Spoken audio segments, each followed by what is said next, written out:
It's time to get the one thing that we all enjoy, great parenting advice. The Smileys are back to give us just that, and let's get into the question.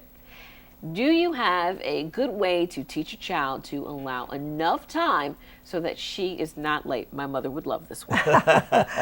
Well, I'm assuming that the person that submitted this question was thinking about school coming up. Yes. And it's not coming up tomorrow. Is it here in Champaign-Urbana? No, not yet. And so now is a good time to start. Part of the problem, I used to say that I didn't like to get up, especially when I first married. Oh, I just can't get up in the morning. And John would say, no, you don't have trouble getting up. You have trouble going to bed. And that's true. And even studies have been done. And if you're very tired, they say don't necessarily sleep late, but go to bed sooner and continue getting up at the same time. So it's time now for mom and dad to start training the brain of this young child, or whatever age child, probably teenager, and start with, and just gradually, because you hate to give up your last few days of summer by going to bed early, but just start now to establish what's going to be the routine for school. Right, and I think another thing that mom and dad can do in this area, Kendra and I talk about this in the parenting thing all the time, and that's being proactive. Don't wait until the night before, just like Kendra said.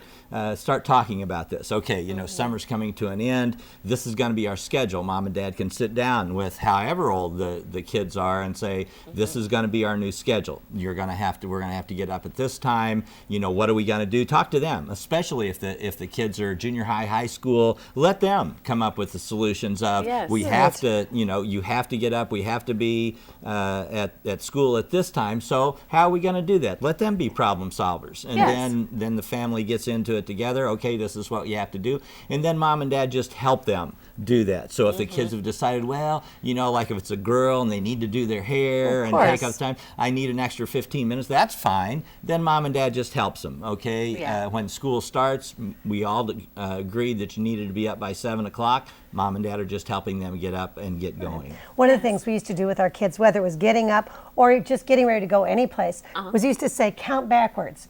And what we meant was, okay, we've got to leave to get to grandma's house. We've got to leave here at 10 o'clock in the morning. Okay, what do we have to accomplish before that? Well, we have to eat. How long does it take you to eat? Exactly. 15 minutes. Okay, now we're to this point. And we just would count backwards. And I used to think, are they really understanding this concept? And when our eldest son came home, one of the first times with his wife, I heard him upstairs in his bedroom going, okay, now Marissa, we need to count backwards. I'm like, yeah. So that's a good concept too. Perfect advice. Yeah.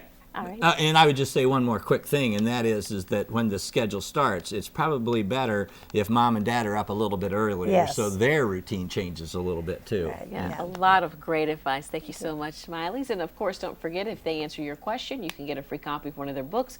Visit their website, parentinglikeapro.com. We'll be right back.